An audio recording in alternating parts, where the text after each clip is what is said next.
साथियों, यह सब मैं आपको क्यों कह रहा हूं कि चेतना का लेवल उनमें भी है और हम में भी है।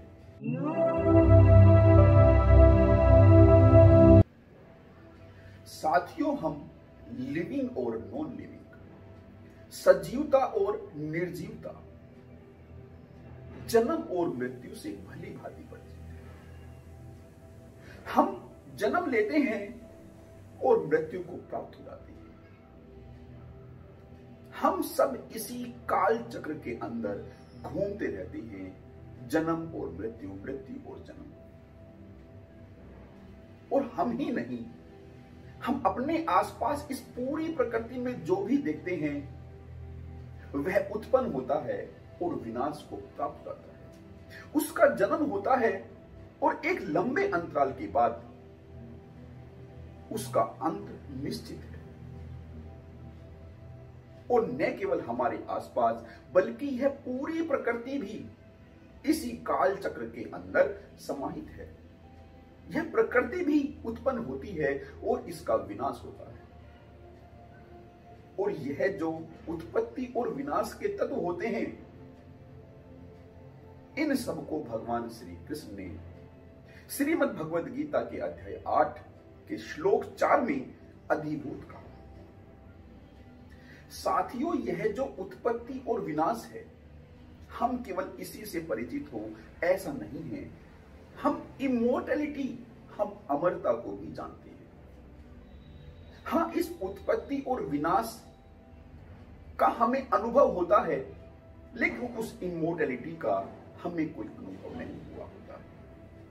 यह बात बस हमने अपने धर्म ग्रंथों में पढ़ी हुई होती है, इसलिए हम उनको जानते हैं। लेकिन साथियों, यह जो इमोर्टैलिटी है, यह सभी जो तत्व होते हैं, चाहे वे सजीव हो चाहे निर्जीव हो, यह उन सब का मूल स्वभाव होता है और यह सर्वव्यापी होता है, जिसका जिक्र भगवान श्री कृष्ण ने अध्याय 8 के श्लोक 3 में किया है कि यह हमारा मूल स्वभाव है। लेकिन साथियों, हम अपने इस मूल स्वभाव से कोटि कोटि दूर है, बहुत दूर है।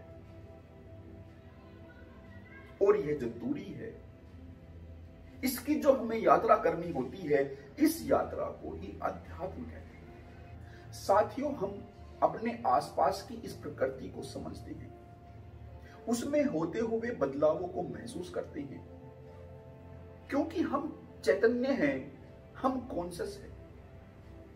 और इस कॉन्शियसनेस के कारण ही हम अपने आसपास के बदलावों को समझकर अपने आप को एडजस्ट करते रहते हैं।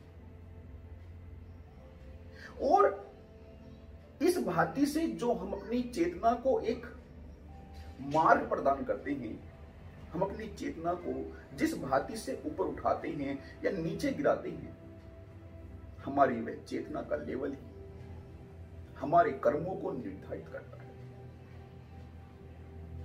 साथियों, यदि हम इसे और थोड़ा गहराई से लें तो इस प्रकृति में जो भी अधिभूत तत्व होते हैं, चाहे वे सजीव हो चाहे निर्जीव हो, उन सभी में यह चेतना अवश्य होनी चाहिए, क्योंकि वे भी तो इस प्रकृति का हिस्सा है और अपने आप को यहां समाहित किए हुए हैं। और प्रकृति का एक नियम है कि यहां वह समाहित हो पाता है जो अपने आप को अपने आसपास के जो प्रकृति होती है उससे एडजस्ट कर लेता है, अपना एक एडजस्टमेंट बैठा लेता है। और यह सब जो अधिभूत तत्व है, जिन्हें हम पदार्थगत तत्व कहते हैं, ये सब अपने को इस प्रकृति में सजोए हुए हैं, पिरोए हुए हैं, उस एडजस्टमेंट के कारण ही। अर्थात इनकी चेतना ने भी, चाहे उस चेतना का स्तर भले ही कितना नीचा हो, लेकिन उस चेतना ने अपने आप को एडजस्ट किया हुआ है, जिससे वह रूप उस भांति से अभी इस प्रकृति में विद्यमान है। साथियों, यह सब मैं आपको क्यों कह रहा हूं कि चेतना का लेवल उनमें भी है और हम में भी है। साथियों, वास्तव में यह जो चेतना का लेवल है, यह न केवल हमारे कर्मों को निर्धारित करता है, बल्कि हमारी योनि को, कि हम इस प्रकृति में किस रूप में जन्म लेते हैं, यह भी निर्धारित करता है हमारी चेतना का लेवल ही। जब हमारी चेतना का लेवल गिरता जाता है तो हम अधिभूत पदार्थगत हो जाते हैं, और जब हमारी चेतना का जो लेवल है, जो हमारा कॉन्शियस है, वह ऊंचा उठ जाता है, जब हम उसे बढ़ाते जाते हैं तो हम अधिदेव की तरफ अपनी यात्रा को उठा लेते हैं। और साथियों, इसी भांति से इस अधिभूत से लेकर अधिदेव की तरफ हम इस पूरी प्रकृति में एक पेंडुलम में घूमते रहते हैं, कभी अधिभूत, कभी पदार्थगत होकर, तो कभी अधिदेव की भांति अपनी चेतना के स्तर को ऊंचा उठाकर। साथियों, जब हम किसी नशे में होते हैं तो हमारी जो चेतना का स्तर है वह गिर जाता है, हमारा जो कॉन्शियस लेवल है वह गिर जाता है, और हमसे अनेकों गलतियां, अनेकों पाप हो जाते हैं, और फिर उन कर्मों की सजा हम जीवन भर भुगतते हैं। साथियों, यह जो चेतना होती है, यह अधिभूत से लेकर अधिदेव सभी में होती है, लेकिन उस चेतना का स्तर न केवल हमारे कर्मों को बल्कि हमारे जीवन को भी निर्धारित करता है, उसको एक गति देता है। इसीलिए हमारे धर्मों ने अपनी चेतना को बढ़ाने की बात, अपने कॉन्शियस लेवल को बढ़ाने की बात की है, और साथ ही नशे से दूर रहने की बात की है, क्योंकि नशा हमारी चेतना को नीचे गिराता है। और ऐसा नहीं है कि जो नशा है वह ही हमारी चेतना को गिराता है, बल्कि हम खुद भी अक्सर बेसुध अवस्था में होते हैं, और उस अवस्था में हमसे अनेकों गलतियां, अनेकों पाप हो जाते हैं,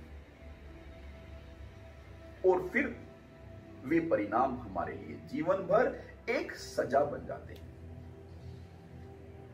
लेकिन साथियों, जब हम अपनी चेतना को उठाते हैं, जब हम अपने जीवन की ज्योति, अपने प्राण को यज्ञ की आहुति बनाते हैं, तो एक स्तर आता है कि वह ज्योति उस परम को भी अनुभूत कर पाने में सक्षम होती है, जिसके अधीन अधिदेव भी होते हैं, और जिसका जिक्र भगवान ने 8 चार में किया है। फिर वह उस परम, उस अधियज्ञ को अनुभूत कर पाने में सक्षम होते हैं। साथियों, हमें चेतना का जो स्तर मिला हुआ है, हमने अभी जो पदार्थगत से लेकर एक ऊंची चेतना के स्तर तक की जो हमने यात्रा की है, हमें उस यात्रा को और आगे बढ़ाना होता है, न कि पीछे।